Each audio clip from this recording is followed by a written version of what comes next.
et je suis très honorée d'accueillir Albert Assayag avec son ouvrage philosophique « Transgression de pensée », publié chez Echo Éditions. En fait, c'est un livre de développement personnel tout en un, philosophique, éclairé, à la fois recueil de pensées et dictionnaire en même temps. C'est un ouvrage unique.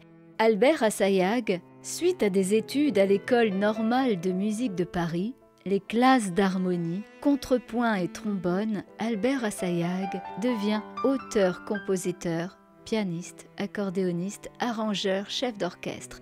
Il débute en tant qu'arrangeur musical et compositeur de musique pour la télévision, notamment à France Inter et Télé Monte Carlo. Au printemps 1969, il rencontre le chanteur Mouloudji, avec qui il travaillera longtemps comme arrangeur, chef d'orchestre et compositeur. Mouloudji lui présente Jacques Canetti, qui lui demandera de mettre en musique quelques textes écrits par Boris Vian, par la suite enregistrés par Mouloudji, ainsi composés et arrangés par Albert Assayag. En juin 2009, il sort un quadruple album en commémoration des 50 ans de la mort de Boris Vian, intitulé Boris Vian sans chanson. Plus tard, il rencontre Eddie Barclay. Il travaillera avec lui en tant que compositeur, réalisateur, producteur et directeur artistique. Au milieu des années 80, il décide de mettre son expérience musicale au service de jeunes artistes. Il monte son cours de formation à la chanson au Centre de danse du Marais, qui depuis fait le buzz. Ce cours a vu naître de jeunes talents, et notamment pour les plus récents, Joyce Jonathan. Président fondateur de l'ADDR, l'Association pour la défense du droit de reproduction, chargée de protéger les intérêts des créateurs en partenariat avec la SACEM. Il est également auteur des ouvrages 17 petits contes et En avant la musique. Il est musicien par vocation, il est écrivain ou conteur par goût et par provocation. Il se définit comme un musicien qui pense et qui aime raconter, transmettre, partager. Il nous présente ce soir Transgression de pensée, publié chez Echo Éditions. Le premier devoir de l'homme est de combattre l'obscurantisme. Dans ce 21e siècle troublé, l'ignorance progresse à grands pas et cette situation n'est pas prête de s'arrêter de s'étendre. La troisième guerre, ce sera Gog et Magog. La lumière contre les ténèbres, le rayonnement libérateur contre l'obscurantisme rétrograde, fossoyeur de l'humanité. Laïcité, monothéisme, liberté, égalité, fraternité, république et démocratie sont en danger. Des peuples s'en déchirent pour une idée, un lopin de terre, pendant que des idéologies malveillantes en tirent profit et rongent l'humanité. Dieu a créé l'homme non juif, non chrétien, non musulman, non bouddhiste, ni athée, ni capitaliste, ni communiste, simplement un homme. La vraie religion, c'est le lien universel qui doit unir tous les êtres humains, quelle que soit leur confession, leur croyance et toute notion de Dieu mis à part. Entre complotisme et désinformation, l'homme pourra-t-il continuer à poursuivre sa mission? Le monde ne sera pas détruit par ceux qui font le mal, mais par ceux qui les regardent sans rien faire. Citation d'Albert Einstein. Mais quoi qu'il arrive, cela n'empêchera pas notre belle terre d'exploser un beau jour, sauf si... Et une suite à transgression apparaître avec le titre « Voyage de soi à soi ». Pour vous mettre l'eau à la bouche, voici un court résumé en avant-première. Le voyage de soi à soi, c'est aller à la recherche de sa propre lumière. On peut y découvrir de très belles choses, mais aussi des vérités dérangeantes, perturbantes, pouvant basculer le quotidien de tout à chacun, déjà installé et prisonnier d'un confort illusoire et quelque peu rassurant.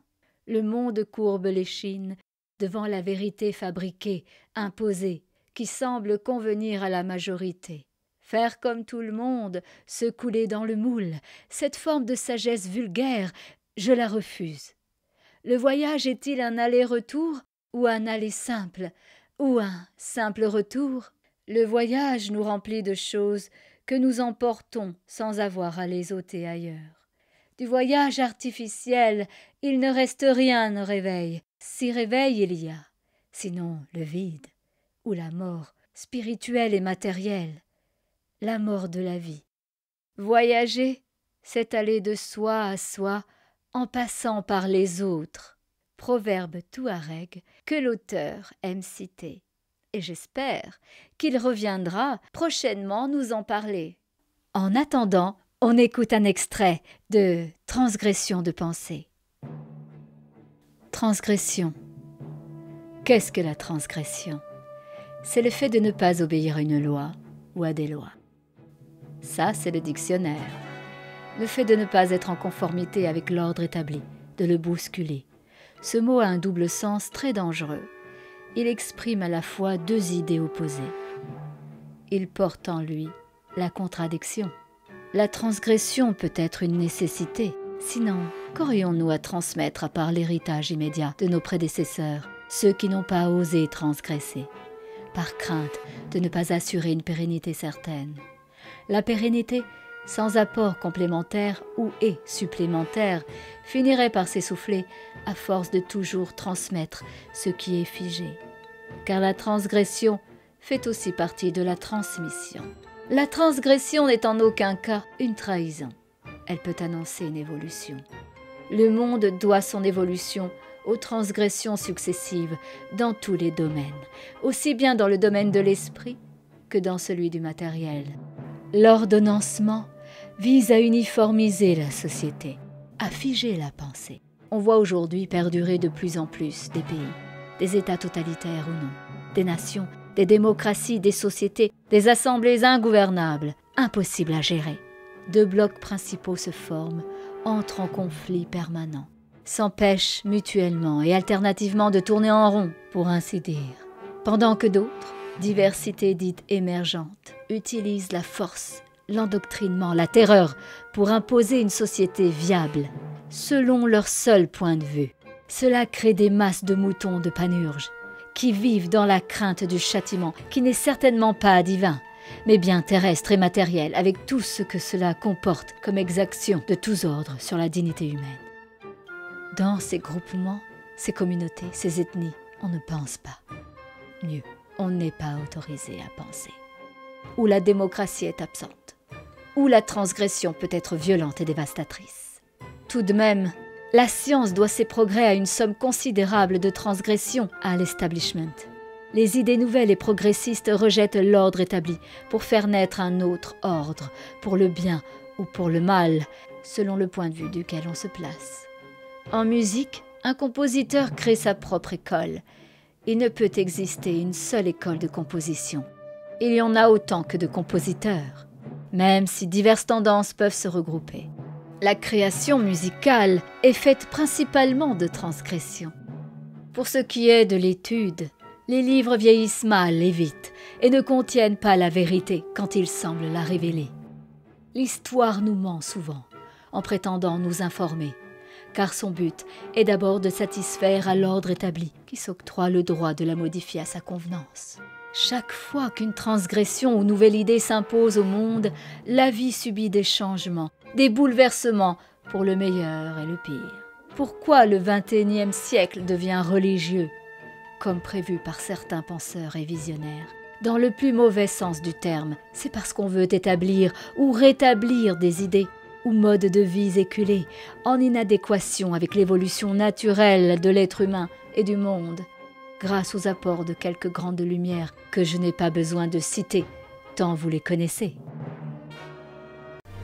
Lyon demain ? Des livres en bonne voie.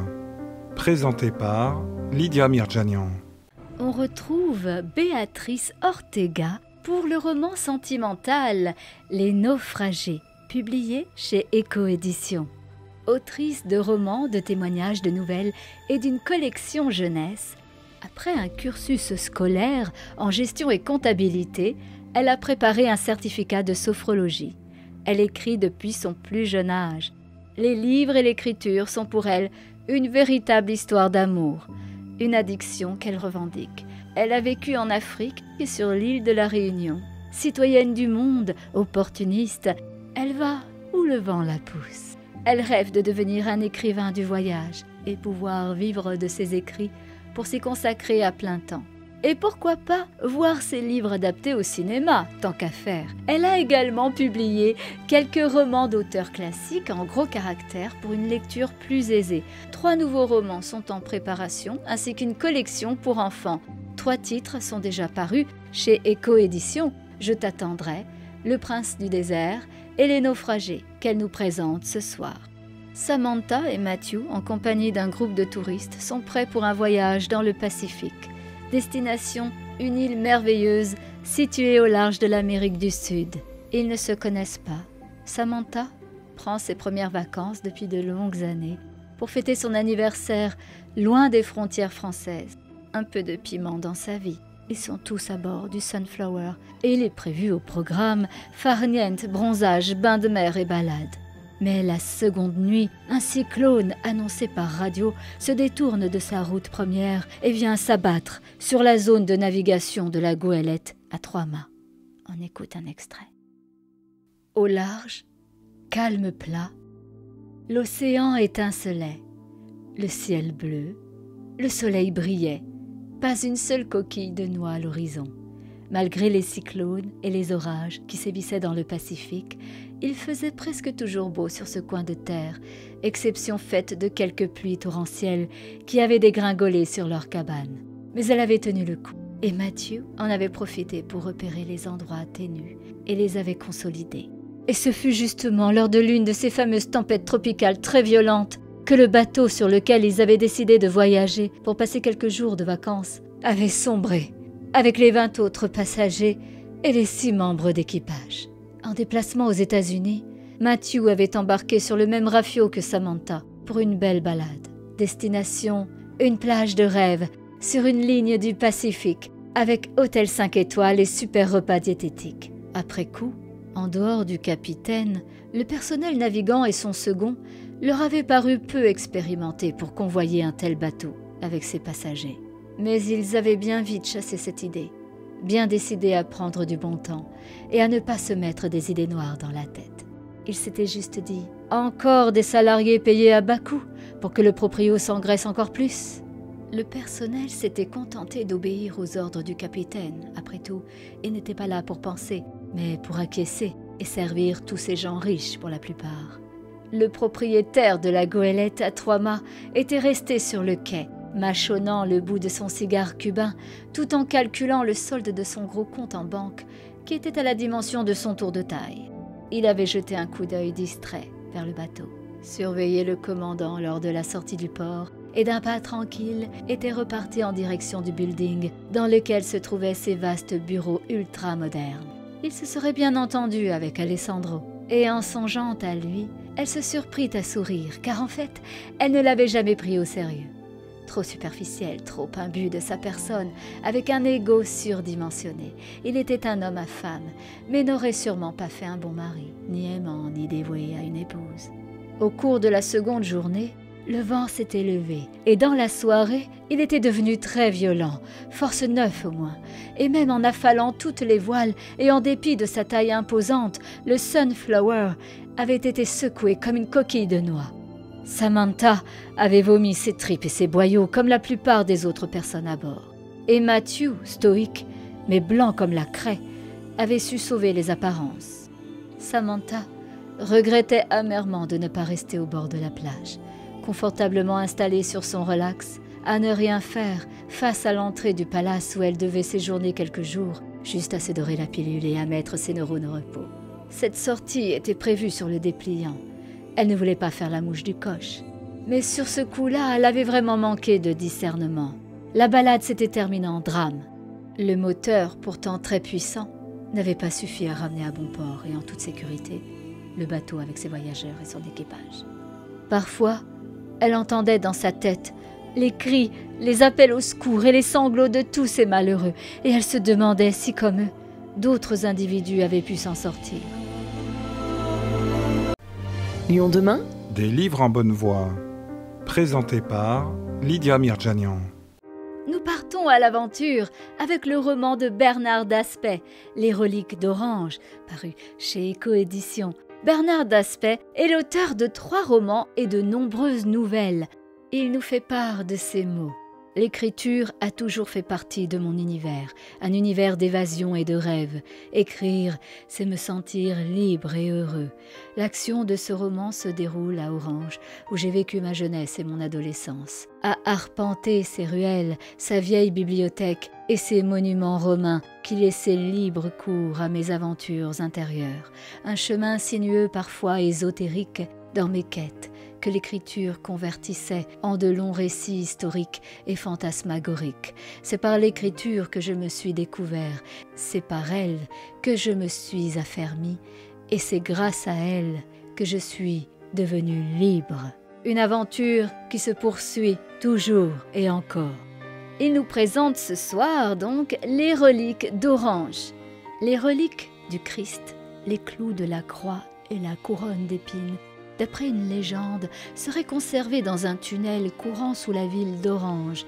Ce tunnel relierait l'Arc de Triomphe au théâtre antique en passant sous la cathédrale Notre-Dame de Nazareth.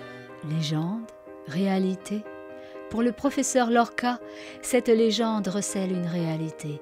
Aussi, quand il est agressé par un inconnu venu l'interroger sur l'emplacement de ces mystérieuses reliques, cela ne fait que confirmer leur existence. D'autant plus que 220 ans plus tôt, sous la Révolution française, Robespierre lui-même s'est intéressé à ces reliques, n'hésitant pas à faire guillotiner 22 religieuses qui gardaient le silence. Accompagné de Chloé, une historienne parisienne, Lorca va remonter le temps à la recherche de ce trésor. On écoute un extrait. Orange, Vaucluse, mai 2018. Le professeur Lorca chaussa ses lunettes d'écaille et ouvrit le livre qu'il avait pris dans la bibliothèque du musée. Il regarda par la fenêtre de son bureau. Devant lui, le mur du théâtre que Louis XIV avait qualifié de plus long mur de son royaume. À cette époque, le passage du souverain à Orange n'avait été que très bref et n'avait laissé aucun souvenir dans l'histoire de la ville. Seul le professeur Lorca s'était interrogé sur cette visite. Aucun document susceptible de l'éclairer sur ce passage n'avait été conservé, sauf peut-être cette lettre de la marquise de Sévigné stipulant que le roi avait voulu rester seul dans la cathédrale avec quelques religieuses de la congrégation. Mais la marquise ne s'était pas attardée sur cette visite. Pour le professeur Lorca, cette visite cependant ne pouvait être anodine. Ce qui l'étonnait le plus, c'est que le roi avait voulu rencontrer ces quelques religieuses dans la cathédrale même et non au couvent. Et surtout, pourquoi le roi avait ordonné qu'aucun prêtre n'assiste à cette entrevue qui avait duré plus de 2 heures. Si l'exactitude du roi était une de ses vertus, ce jour-là, il ne respecta en rien son emploi du temps. Les gardes qui surveillaient les entrées de la cathédrale avaient parfois, poussés par l'inquiétude, entr'ouverts les battants pour n'apercevoir devant l'autel que 2 religieuses agenouillées en prière. Mais du roi, point du tout. Puis, après ces 2 heures écoulées, le roi sortit enfin de la cathédrale, accompagné d'une religieuse dont le visage disparaissait sous son voile noir épais. Louis XIV, sans un mot, le visage grave, mais les yeux brillants de joie et de sérénité, avait écrit la marquise de Sévigné, était remonté dans son carrosse. Et, avait-elle précisé dans sa missive, ses chausses étaient blanches de poussière, comme si sa majesté avait marché au milieu de gravats. Le professeur Lorca se releva. Il se massa l'épaule qui continuait à le faire souffrir. Il s'apprêta à sortir quand on frappa à la porte de son bureau. « Entrez !» Un homme pénétra dans le bureau où un désordre sans nom régnait. « Professeur Lorca, à qui ai-je l'honneur ?»« Mon nom ne vous signifierait rien, professeur. En revanche, peut-être pourriez-vous m'aider. À ce niveau de connaissance, je crois que je ne vous aiderai en rien. »« Allons, professeur, » poursuivit l'homme, en refermant la porte du bureau. « Maintenant que nous sommes seuls ici, vous allez bien m'aider. Vous savez que l'on rentre comme dans un moulin dans ce musée. »« Que voulez-vous » demanda inquiet le professeur Lorca. « Je vous l'ai dit, une petite aide, un renseignement. Où sont cachées les répliques ?»« Les répliques ? Allons, professeur, pas à moi. Je n'ai pas de temps à perdre. Vous êtes un spécialiste de l'histoire de la ville. C'est bien pour cette raison que vous occupez un bureau dans ce musée où se trouve rassemblé l'essentiel des documents sur Orange. Cependant, Sachez bien que je me fous complètement de vos connaissances sur la ville. Je veux que vous m'indiquiez où se trouvent les reliques. » Le professeur releva une mèche de cheveux qui tombait sur son front. « Vous vous égarez. Les reliques, il n'y en a jamais eu. C'est une vieille légende qui court depuis des années dans le milieu ecclésiastique. Mais, professeur, vous me faites perdre mon temps et je n'aime pas ça, » lui répondit le visiteur en sortant un revolver de son veston et en s'asseyant. Lyon demain, Des livres en bonne voie. Présenté par Lydia Mirjanian.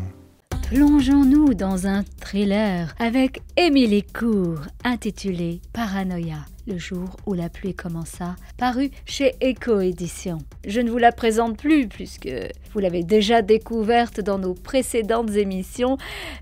Enfin si, je vous la présente. Émilie Court s'intéresse dès son adolescence aux arts et au numérique, développant à 16 ans ses premières applications audiovisuelles. Elle réalise des courts-métrages ou figure dans divers tournages de publicité et de cinéma. Lors de diverses manifestations culturelles à Metz et à Strasbourg, elle expose ses peintures et photographies.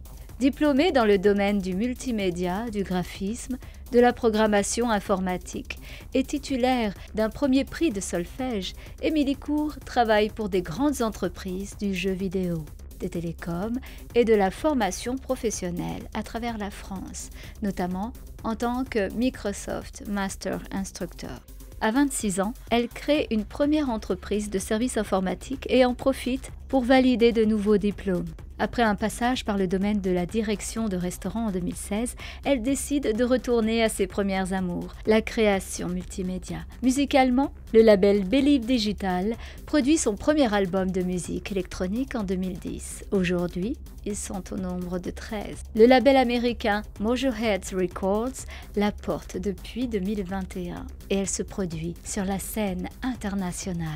Son intérêt pour l'écriture est également précoce, puisqu'elle écrit sa première nouvelle à 10 ans. Son premier ouvrage, un essai sur les sorcières du Moyen-Âge, sera publié alors qu'elle a tout juste 20 ans. Un prix lui est décerné en 2020 pour ses textes poétiques. On peut compter aujourd'hui 18 livres sur des thèmes variés: ésotérisme, jeunesse, criminologie, horreur, humour, thriller. À un rythme d'une parution tous les ans, elle ne compte certainement pas en rester là, car ses tiroirs sont peuplés de manuscrits. Elle nous revient ce soir avec Paranoia, le jour où la pluie commença, paru chez Eco Éditions. Sarah, du haut de sa trentaine d'années, a une vie banale, triste, monotone, rassurante mais désespérément normale. Pourtant, de plus en plus de détails semblent perturber cette petite existence tranquille. Pourquoi l'appelle-t-on Sophie? D'où viennent ses angoisses et ses cauchemars? Curieuse d'explorer sa propre personnalité dissolue et ses souvenirs oubliés, elle découvre que son passé lui réserve de nombreuses surprises aux frontières de la réalité et que les maigres repères auxquels elle s'accroche lui glissent entre les doigts. Son insouciance et sa tranquillité ne sont qu'illusions et voleront en éclats pour ne laisser que tragédie, haine et dégoût. Parmi les retours lecteurs, un thriller psychologique mené d'une main de maître par Émilie Court. Le style narratif plonge le lecteur dans la profondeur d'un esprit perturbé. On écoute un extrait. Et nous avons le récit de Monsieur Alexandre, ici présent, qui est un respectable travailleur au sein de notre administration. La salle devait mesurer une trentaine de mètres carrés et compter réellement une dizaine de personnes. Or, j'avais l'impression d'entendre les voix se réverbérer à la manière d'un hall de palais de justice. Je m'imaginais sur le banc des accusés, au milieu d'une foule de 100 personnes, et les alliés de jadis s'étaient transformés en bourreaux justiciers. Je n'avais pas la force de me défendre moi-même. Je bouillais de l'intérieur. « Monsieur, déclinez votre identité, puis veuillez répéter à mademoiselle Sophie Norias votre déclaration, s'il vous plaît. » Mon poil se hérissa à l'entente de ce prénom erroné. Diable, ce n'était pas compliqué de m'appeler Sarah, comme l'exigeait mon état civil. Il n'était pourtant pas l'heure d'exploser. Je contins ma rage Eh bien, je m'appelle Grégoire Alexandre, fit le jeune facteur, sur un ton arrogant qui me mit hors de moi. Lorsqu'elle a ouvert la porte, elle était en tenue très légère. J'ai essayé de ne pas regarder, mais elle se tenait de manière très provocante. Elle a insisté pour que j'entre. Pourtant, j'avais refusé. Je voulais juste m'assurer qu'elle avait bien ouvert son courrier de la veille. C'est tout à votre honneur. Poursuivez, je vous prie. Elle a soudain fermé la porte alors que j'étais à l'intérieur et m'a entraîné vers le lit. Elle s'est collée à moi et a commencé à me faire des baisers sensuels dans le cou, tout en prenant mes mains pour que je la caresse. N'avez-vous pas essayé de la repousser ? Si, bien sûr, reprit le facteur, dans son odieux mensonge. Mais vous savez, je voulais pas la blesser ni être trop ferme. Elle a pris ma main et l'a posée sur sa poitrine. Ensuite, elle s'est assise sur le lit, a commencé à défaire ma ceinture et elle a ouvert ma braguette. Je lui disais d'arrêter, mais je n'envisageais pas d'être violent. Vous comprenez ? C'est lorsqu'elle a commencé à me masturber en avançant sa bouche sur mon pénis que j'ai cherché à tout arrêter en la repoussant cette fois, fermement en arrière. Et elle a heurté de sa tête le mur derrière le lit. Monsieur Alexandre, lorsque nous sommes entrés, mademoiselle Norias était allongée sur le lit, presque entièrement dévêtue. Y a-t-il eu relation sexuelle ? Monsieur, gloussa le facteur. Elle m'a grimpé dessus comme une amazone en rut. Je ne voulais pas qu'on m'accuse de violence. Je m'excuse pour le coup qu'elle a pris à la tête. C'est un accident. Elle ne cessait de répéter avec démence. Je suis une grosse cochonne, baise-moi comme une grosse cochonne. Lorsqu'elle est tombée et qu'elle a perdu connaissance, je me suis permis de la longer sur le lit et je vous ai appelé. Je me redressai avec indignation, mais le médecin juge me fit signe de me rasseoir, sans jamais me regarder directement. D'ailleurs, j'étais mieux assise. La posture debout m'avait donné des nausées. Nous savons, il s'agit d'un malencontreux incident, prononça le voisin du juge principal, roulant des yeux et faisant une moue, rappelant le professeur Tournesol. Comme beaucoup d'autres, glissa entre ses dents la femme qui avait momentanément délaissé son stylo pour compter les minutes, s'égrenant sur sa montre bracelet. Nous ne le mentionnerons pas au dossier, reprit le médecin en chef. Comme promis, Madame Dumas, nous allons modifier le traitement de fond. Hélène, stoïque dans un coin de la pièce et muette depuis le début de mon jugement, acquiesça sans amour et sans haine. Il avait appelé Hélène Madame Dumas. Elle ne s'appelait plus de Nagret ? Elle s'était mariée sans m'en parler ? Avec Francis peut-être ? Je compte sur vous pour travailler en profondeur le comportement de Mademoiselle Norias. Prononçant Mademoiselle Norias, l'homme tourna enfin son regard vers moi. Et quel regard, sombre, perçant, a glacé le sang. J'avais déjà croisé ses yeux qui ne me disaient rien de bon. J'avais déjà vu cet homme. Je me sentais désagréablement proche de lui, mais impossible de savoir dans quel contexte. Travailler mon comportement, avait-il ordonné à Hélène. Qu'est-ce que cela pouvait bien signifier ?